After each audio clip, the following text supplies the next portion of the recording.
How are you doing? I can see you. Can you see us? And thanks for thank Steffi. you, yes. Thanks to Steffi for inviting me back to the real world, which is very refreshing, despite that we have to talk remotely here. Just to put some context to this talk, I became aware of Iyad Rahwan's work when he did The Moral Machine, which was and still is the furthest reaching research project on AI and ethics. And he invited hundreds of thousands of people worldwide to play The Moral Machine, which was actually a very unpleasant experience because you basically had to make the decisions as if you were an artificial intelligence, and it was always about life and death. We might get back to that a little later with your new work, but first I want to point out that you wrote an op-ed for the Boston Globe recently with your colleague William Powers, and the headline says it all: "We can make surveillance work for us," which is a very counterintuitive title, and I want to ask right away, the direct result of surveillance mostly is ratings and gradings. So didn't we already make surveillance so omnipresent and effective that the real problems is ratings and gradings, and how can we put a stop to that? That's a good question. So you phrased it in a way that I think kind of makes our point, which is that the natural reaction for us now when we feel like our privacy has been invaded, all information about our behavior is now owned by big tech corporations. We're enjoying the benefits of this technology, but at the same time, we feel like it has to stop. And this urge, this intuition or instinct to let it stop could lead to us overstepping and over-regulating and giving up on many benefits. So I was thinking about this conversation of ours. I remembered something that my mom told me about my grandfather, who I never met, in the city of Aleppo. So the city of Aleppo, where I come from, is known for, it's a merchant town. It was on the Silk Road. And she told me that back then he was a cotton merchant, and he didn't have to sign any contracts. His word was sufficient. And I think the reason why his word was sufficient because we had a distributed ledger technology, right, in the mid 20th century, namely word of mouth. People knew that he gave his word, and that was sufficient because there was common knowledge about it. So this shows that we've always lived under some kind of surveillance. We've always lived under some kind of system where word of mouth about people's behavior propagates in society and is reflected in our reputation. And now the question is, this is what we're experiencing now is an extension of this. And the question is not whether we should allow it at all, but whether it could be used for nefarious purposes. But didn't we give up a lot of agency when it comes to surveillance already, because we, at least in the democratic world, we gave up our civil rights for convenience. We sign away our right for privacy every day by using apps and websites and services. Aren't we at a point where making this work for us is already kind of behind us? Yeah, so in a way, the cat is out of the bag, as they say, and the situation is already dire. And I find it really frustrating that an individual is faced with this choice. Either you live in a cave with, off the grid, so to speak, and you give up on all the benefits from, information. We are information foragers as human beings. You give up on all the benefits that could help your health and your mental well-being. I mean, we've seen through the corona pandemic how important social media was to make people connected. Think of old people who would be completely isolated if it wasn't for social media. But instead, we were all on video calls with family members arguably more than we used to before. So these are all amazing benefits, and I think we should acknowledge them. But we don't have to choose between that, and we don't have to accept the full package.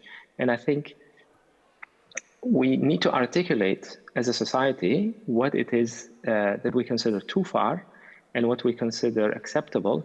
And I think we need to rethink the sovereignty on the data. So in many ways, the government already has kind of responsibility, fiduciary responsibility on our identity. It provides us with our identity in the form of passports, for example, when we travel. This is this person, this is their, this person's name and date of birth, and that's where they come from. And they kind of, testify to our identity and protect our property rights. But in exchange, we provide them with this information.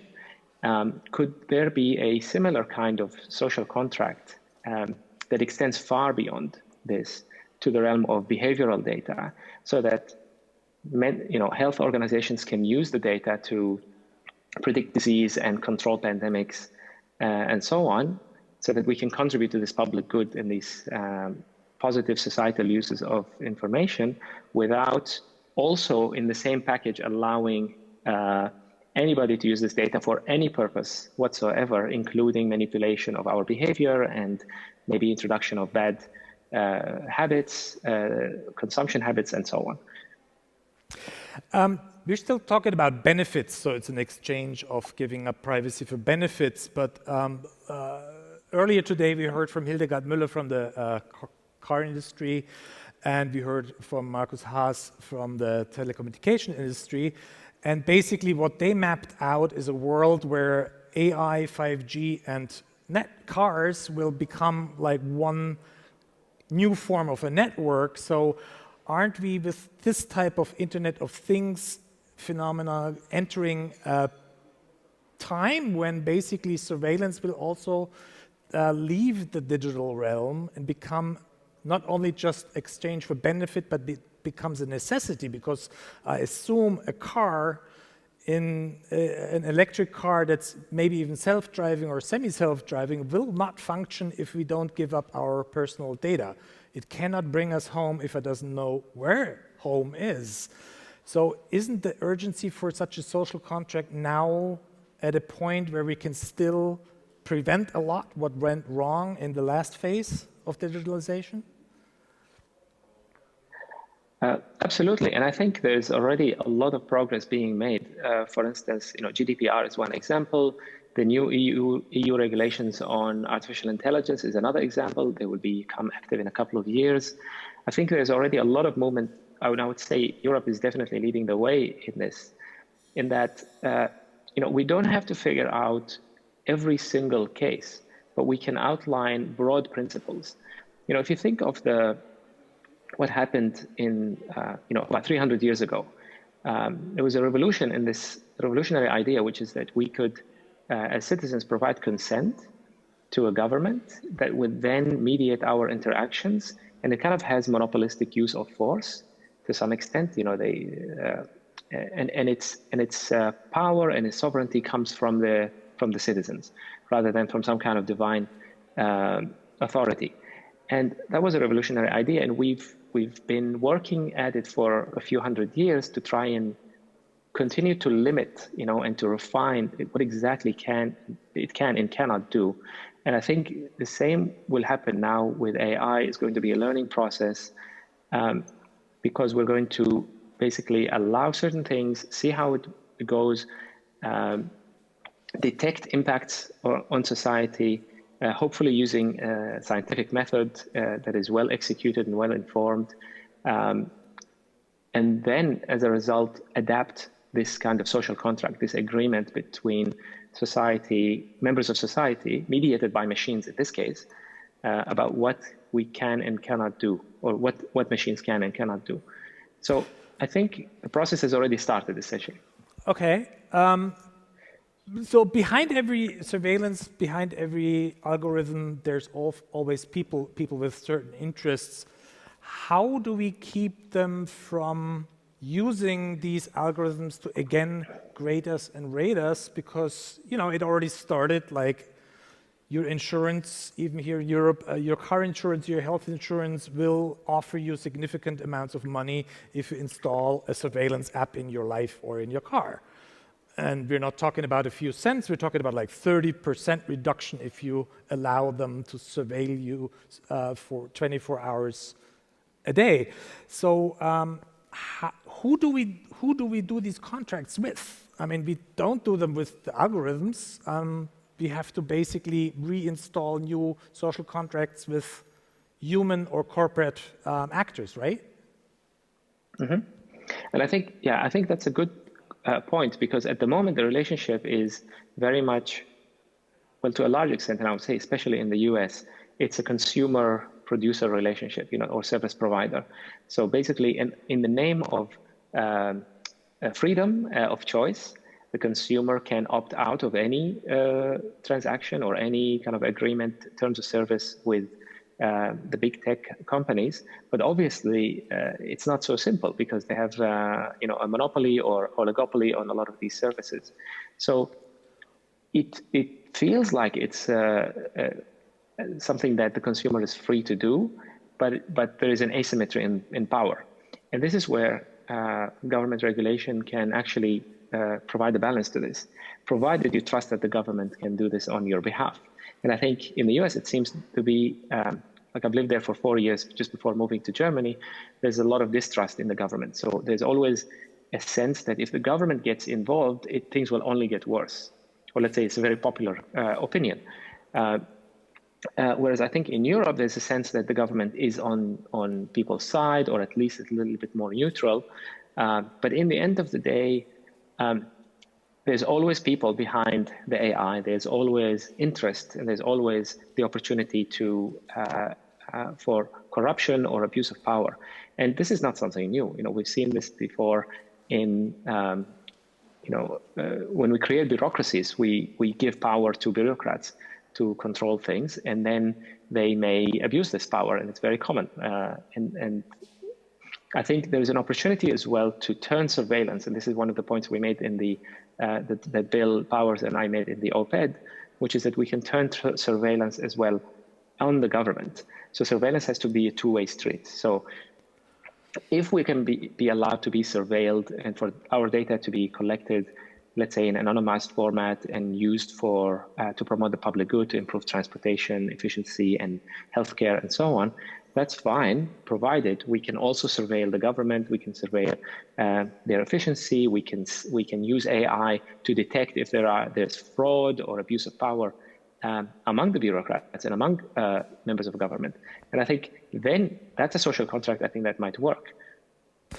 You're going back to the old cypherpunk ideas of basically every individual has to own their data and the government has to be radically transparent, right?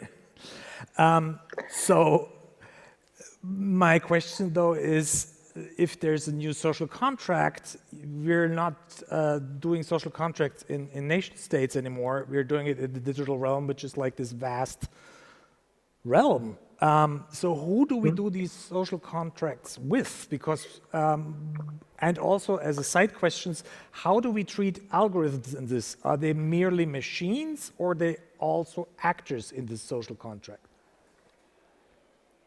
That's a good question. I would say a machine can be an actor in the same sense that a corporation is an actor.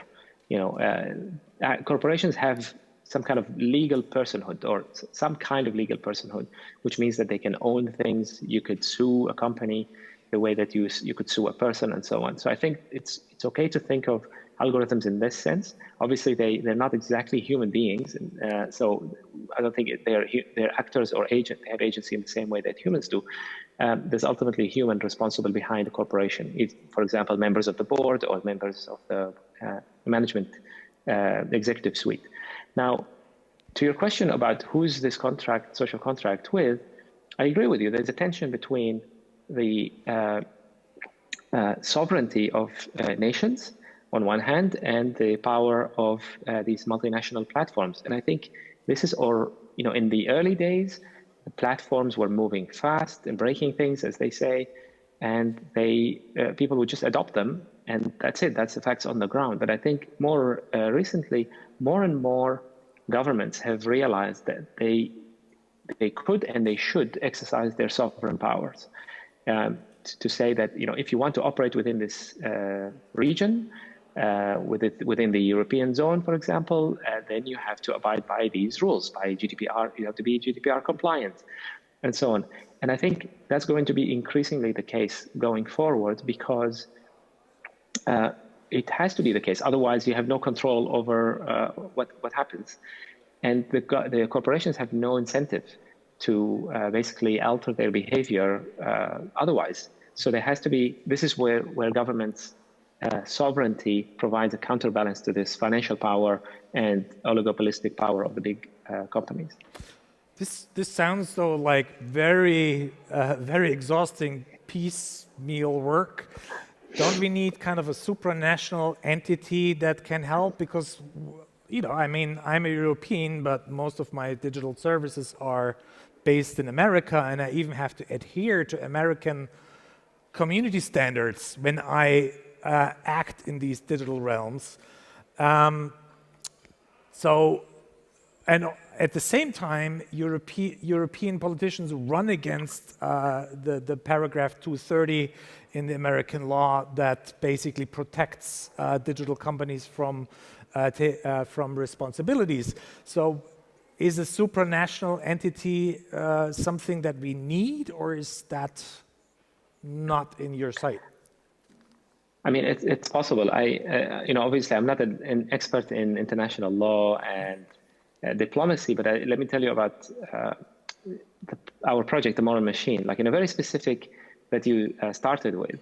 In the very specific case of like, how should an autonomous car behave, how it should distribute risk between different people on the road, like pedestrians versus passengers, people who are crossing a red light versus people who are crossing illegally, children versus adults, and so on.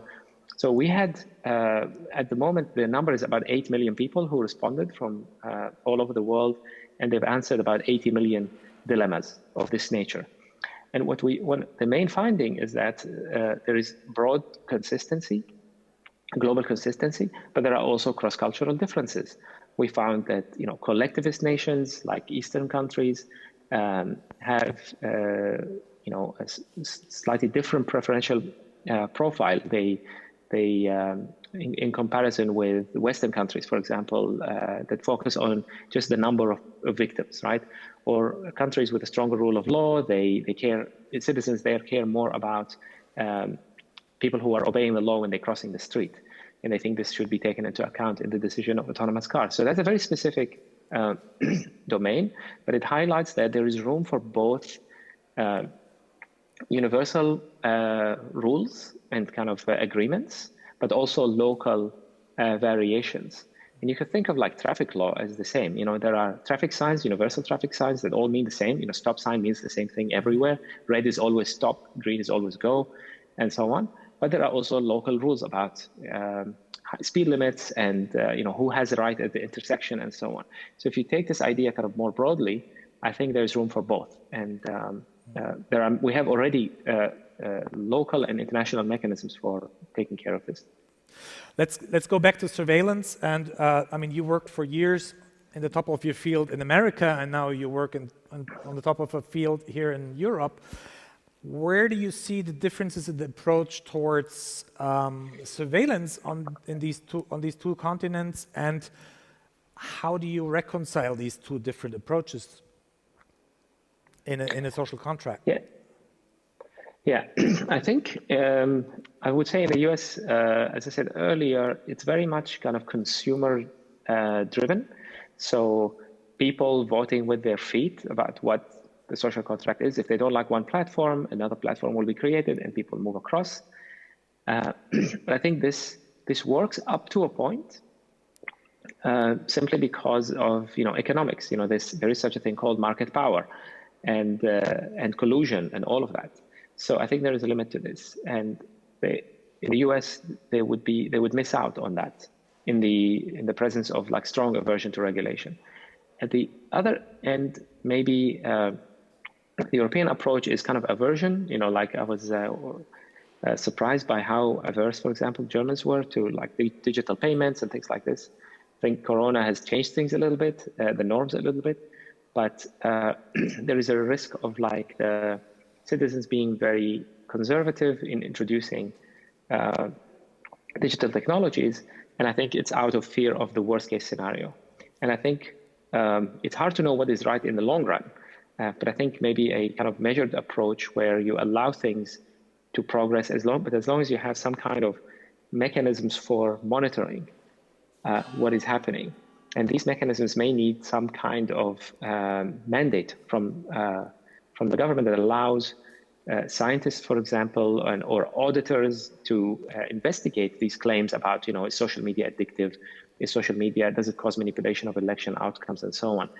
In many cases, we as scientists cannot even begin to explore those questions because we have to, the platforms have to open themselves up for us, and they may or may not do so.